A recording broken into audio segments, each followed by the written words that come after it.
ustedes recuerdan, habíamos cerrado la clase anterior comentando que en el siglo XIX había quedado instalada una controversia entre dos posicionamientos diferentes frente a lo que se consideraba, por un lado, distintos tipos de ciencias. Ustedes recuerdan que habíamos establecido que el paradigma dominante, que el modelo dominante surgido a partir de los acontecimientos y el nuevo orden de mundo de la modernidad, fue el positivismo, que obviamente trascendió sus fronteras rigurosamente metodológicas aplicadas a las ciencias naturales, sino que se convierte en una mirada de mundo, en una exigencia de forma de vivir para esa naciente sociedad moderna. Es así que habíamos dicho que la sociedad se organizó desde el paradigma del positivismo. ¿En qué sentido? Se organizó desde el trabajo, se organizó desde la educación, se organizó desde la administración de la justicia, es decir, todos los ámbitos fuertes, importantes y referentes para una persona dentro de una sociedad quedaron de alguna manera establecidos a partir del modelo positivista. También habíamos dicho que ocurrió que en el siglo XIX un conjunto de conocimientos que no hubieran podido surgir sino en esa época, porque estamos hablando ya de una época en la que Europa se había expandido, había arribado a nuevas tierras para los europeos, obviamente no para los nativos. Estamos pensando en América, estamos pensando en África. Bueno, sucede que toda esta apertura que surge en la cabeza de los europeos, de los investigadores, de los curiosos, generó un cúmulo de conocimientos sumamente interesantes, con una, diría, forma también interesante de formularlos, y que también hacían sospechar que se basaban en hipótesis, es decir, en afirmaciones que obviamente denotaban supuestos acerca de estas realidades. Realidades que, como dijimos, son realidades sociales, culturales. Y estos científicos, o por lo menos estos estudiosos hasta ese momento de estos nuevos campos de saber, pretendían que sus conocimientos fueran considerados justamente conocimientos. Pero sabíamos que hasta entonces un conocimiento, para ser considerado conocimiento, debería reunir toda esta criteriología que se aplicaba al conocimiento de los fenómenos naturales. Los fenómenos naturales, como ustedes saben, se repiten, se reiteran, son susceptibles de ser repetidos en los laboratorios, y hay una cuestión que tiene que ver con la medición, que tiene que ver con el cálculo, que tiene que ver con la prueba y con la observación, que sea reiterada, que sea posible de ser reiterada, para pasar por los estándares de un conocimiento científico. Acá estamos frente a pretensiones de conocimiento que no reúnen estas características. Tenemos como objeto de estudio a la historia, tenemos como objeto de estudio al hombre en su cultura, es decir, la antropología. la sociedad, la naciente sociedad moderna, que también trata de explicar la realidad humana en comunidad, el problema es con qué método, con qué criterio, con qué parámetro explicamos lo humano que, bueno, nosotros sabemos porque somos seres humanos, ya en una sociedad que va por la hipermodernidad, pero sabemos que el ser humano por ahí se nos dispara como para contenerlo en una teoría de conocimiento demasiado rígida. Bueno, dada esta circunstancia de cómo legitimar ese conocimiento, es que, como decíamos, se instala esa controversia entre ciencias sociales y ciencias naturales. ¿Qué propone la ciencia natural desde la matriz del positivismo? Bueno, en realidad, desde una matriz que también está supuesta en el positivismo y que es el naturalismo, que también es una novedad importante en esta época. Ustedes recuerdan que hasta un par de siglos atrás no estaba en el ámbito del conocimiento, no existían estas hipótesis acerca del origen del hombre, su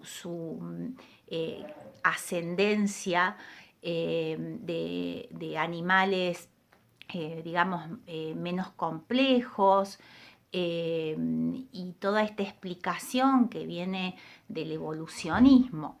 Entonces, ¿qué pasa? Al entrar como novedad también para el conocimiento humano, al entrar el hombre dentro de esta explicación de la evolución de la naturaleza humana, queda como encapsulado, queda como preso de que su conducta, su manera de ser en sociedad, a nivel individual,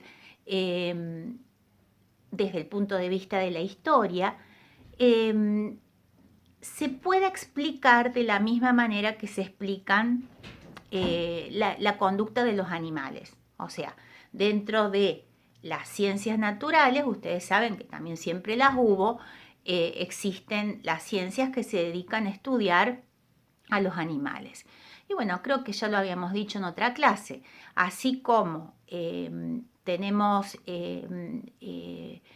conductas que se repiten, que se reiteran en las manadas, en los grupos de animales, así tal como viven en su estado natural, bueno, nosotros podemos estudiar a estos animales en comunidad y luego, a través de estas teorías, que son teorías de ciencias naturales, podemos explicar todos los fenómenos culturales, sociales, del ser humano. ¿Por qué? Porque en realidad el ser humano, desde el punto de vista científico, no sería otra cosa que un animal más complejo. Entonces lo que tendremos que hacer es dar el salto y explicar desde la conducta de los animales más rudimentaria, más simple, la complejidad de la conducta humana. Ya les había dicho que Lorenzen fue uno de los científicos que se dedicó férreamente al estudio de la conducta animal, especialmente con los patos.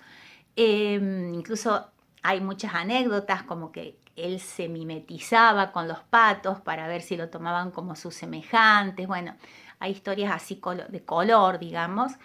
Pero lo interesante de todo esto es que a esta ciencia que inventa este científico, no se la inventa para saber cuál es la conducta de los animales en determinadas circunstancias, sino justamente la etología, la ciencia de la conducta de los animales, nos va a servir para estudiar la conducta humana. ¿Por qué? Miren cuál es el supuesto antropológico, el supuesto científico, pero también el supuesto filosófico de esto que está ocurriendo en el siglo XIX.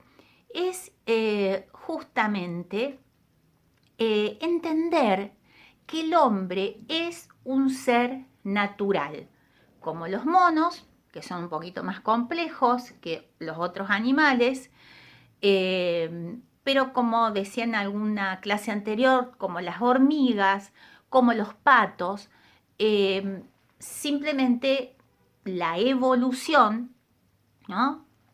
A lo largo de la historia natural, por cuestiones de adaptación y atención, también por cuestiones de supervivencia en la que el poder del más fuerte o el más fuerte siempre llevaba ventaja.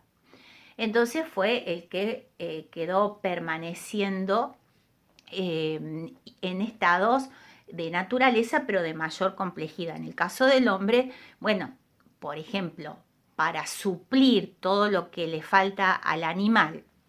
Ustedes saben que los animales cuando empieza a hacer frío cambian el pelo. El que tiene gatos o perros en la casa sabe que cuando cambia la temporada los animales cambian el pelo y tenemos que pelos en toda la casa, en la cama, en el sillón. Bueno, ese es un mecanismo natural. Nosotros no tenemos ese mecanismo.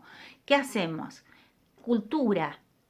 A través de la cultura, ¿qué hemos hecho? Hemos aprendido a hilar, a tejer y nos ponemos cosas abrigaditas, incluso lindas, porque también eso forma parte de la cultura, los valores de la belleza, más allá de lo útil. Y con eso que hemos hecho, hemos dado un salto en la evolución a través de la cultura, supliendo con nuestra propia artesanía, con nuestras propias técnicas, después con la técnica que es producto de la ciencia, hemos podido suplir lo que la naturaleza no nos dio. Nosotros con las garras no podemos comer o matar una vaca y comerla. Entonces, bueno, hemos construido, creado, ideado herramientas porque no tenemos garras, ¿no? Tenemos manos y con eso no nos es suficiente, pero sí pudimos fabricar pinzas, machetes, bueno, distintos tipos de herramientas. Acá se ve mi límite en la formación, o sea que mi límite filosófico. No sé nombrar las herramientas, pero quiero decir que esas herramientas son de alguna manera una especie de continuidad de nuestro cuerpo. Es así que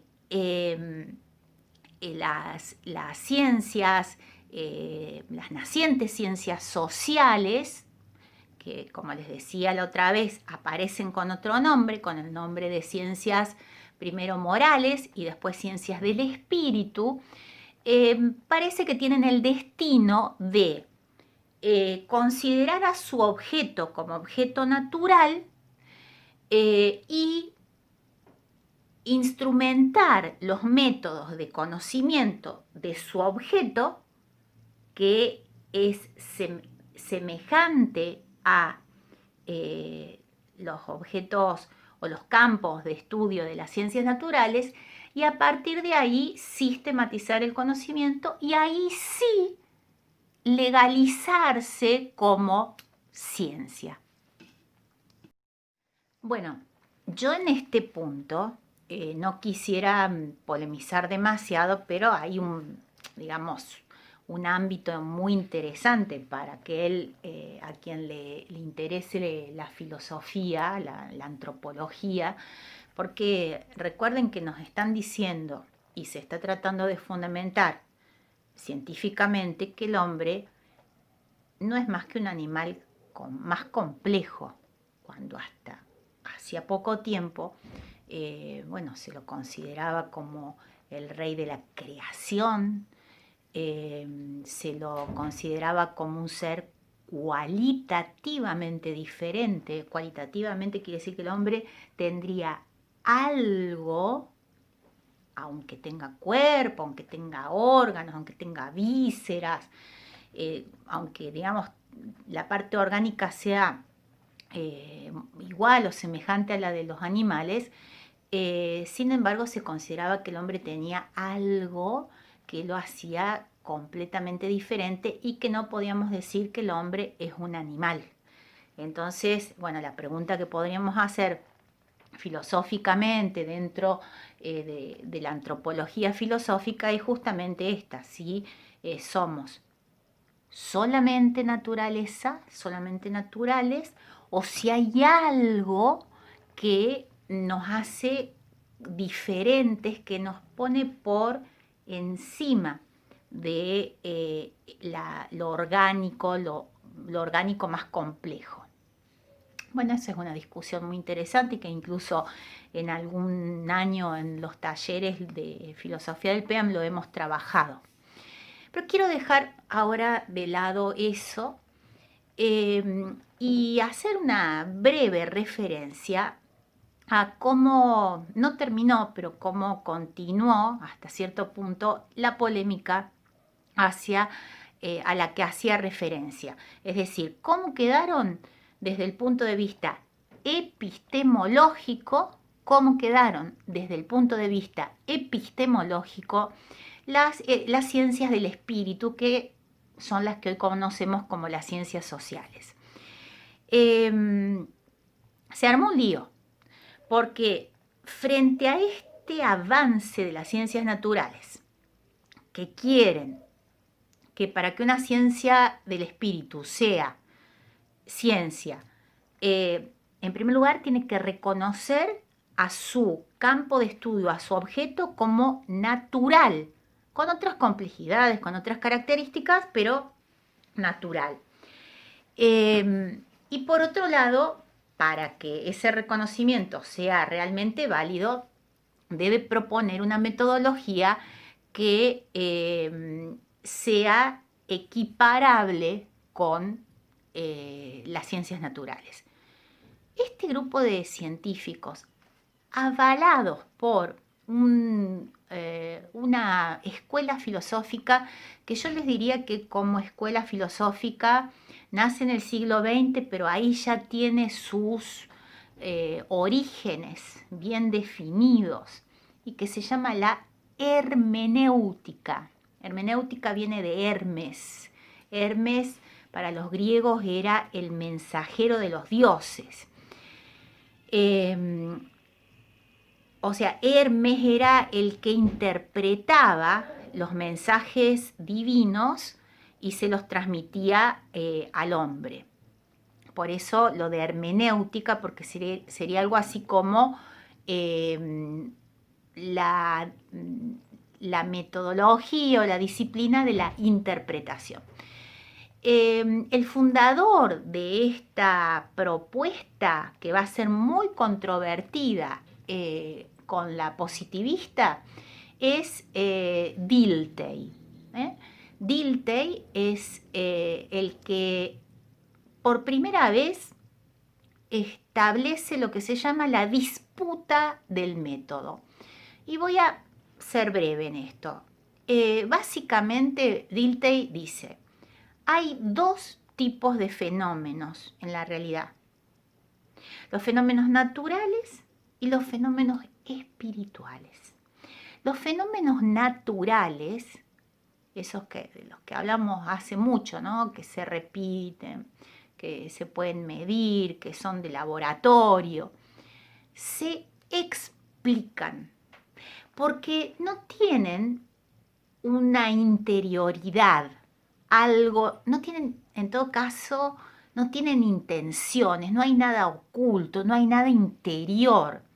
Cuando llueve, cuando crece un río, como decíamos la otra vez, bueno, nosotros lo que tenemos que hacer con las ciencias naturales es explicar la causa de tal efecto, como decíamos, para poder anticiparnos a él, o bien para poder anticiparnos para prevenir, para detenerlo o para incentivarlo si es que es beneficioso para la naturaleza, para el hombre, para lo que sea. Entonces los fenómenos naturales se explican. Ahora bien, según Dilthey, existen una cantidad de fenómenos que son fenómenos espirituales. Y los fenómenos espirituales vienen de una interioridad, que es la interioridad del espíritu humano. Les voy a decir un ejemplo muy sencillo. Si de pronto, ahora yo les estoy grabando esta clase y de pronto pasa alguien por la ventana y me asusto y grito y hago una cara así de wow, de espanto, esa manifestación, ese grito, ese rostro de susto, no se puede explicar, porque a lo mejor otra persona que esté acá en mi lugar y que vea lo mismo no se asusta. O le pasa desapercibido, ni siquiera lo ve. Entonces, dice Dilthey, los fenómenos espirituales no se pueden explicar a través de ese mecanismo tan científico que es causa-efecto, causa-efecto. Y lo primero que está diciendo es, olvídense que todo lo que pasa en la cultura, en la sociedad, en la historia, incluso el conocimiento filosófico, olvídense que eso sea natural. Eso no es natural, eso es espiritual. Es decir, viene del espíritu del hombre y se hace objetivo. Por ejemplo, en el grito que pegué yo, cuando me di un susto, se hace objetivo, se hace perceptible. Yo escucho el grito, veo la cara de susto o lo que sea. Ahora bien, ese fenómeno, ese grito, ese rostro de susto, no se puede explicar. ¿Qué se puede hacer? Se puede comprender, se puede interpretar. Pero para comprender e interpretar algo que viene del interior de la condición humana, en primer lugar no puedo apelar a una causa, sino que tengo que poner, digamos, entrenar una facultad que es tan humana como aquella racionalidad de la que nos habló el proyecto moderno, una facultad que es la comprensión de sentido. Entonces, si yo a una manifestación humana, como puede ser cualquier manifestación de origen en un contexto cultural, la religión, la adoración, como se descubrió con los pueblos originarios, a entidades que para los europeos eran disparatadas, a dioses o cierto tipo de rituales, cómo interpretar las reacciones sociales de las personas dentro de justamente de una sociedad, de una comunidad.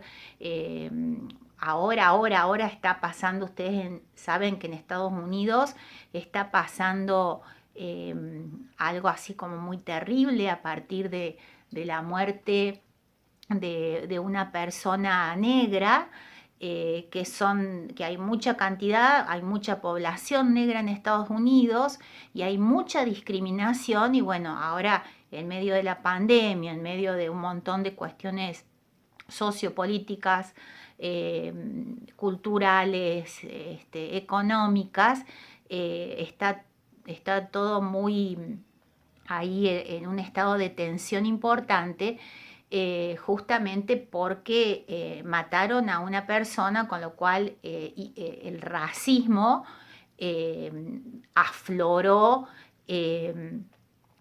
bueno, afloró y salió en forma de manifestaciones bastante violentas en la calle.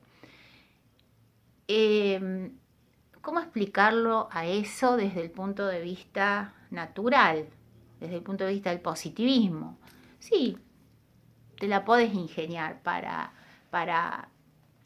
forzar la realidad y explicarlo, como decíamos, bueno, cuando, no sé, en una manada algún integrante, algún animal no reconoce al otro, lo elimina, a veces por debilidad, a veces bueno, por otras razones que sabrán bien explicar los biólogos, pero bueno, un fenómeno como el de eliminar a una persona en una situación de un alto nivel de crueldad, ¿sí? Tenemos muchísimos antecedentes en la historia de la humanidad de la crueldad humana.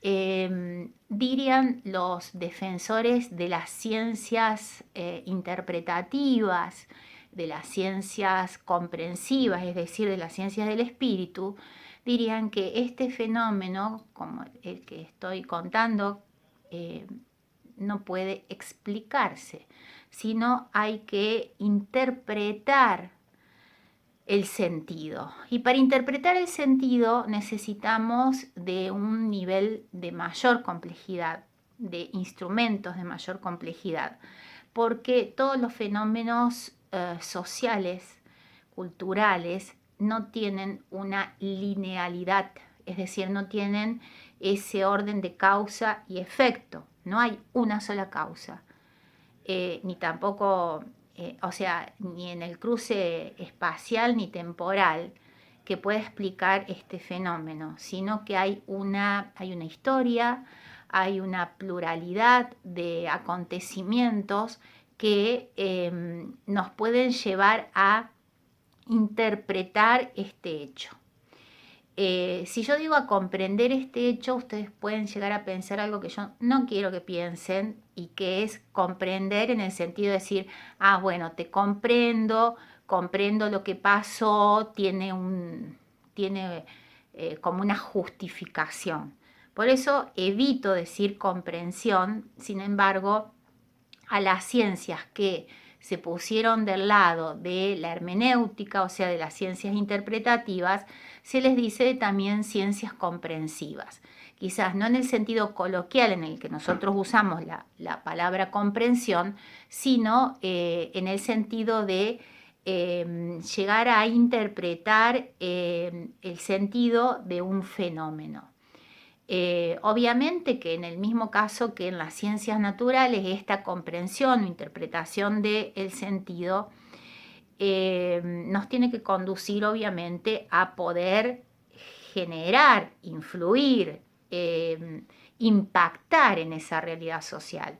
Lo más interesante que nos puede pasar a partir de la interpretación de este fenómeno con este ciudadano en Norteamérica es cambiar la realidad. Es decir, sean ciencias sociales, sean ciencias naturales, con el paradigma positivista o con el paradigma hermenéutico, la misión de la ciencia, atención, es transformar la realidad.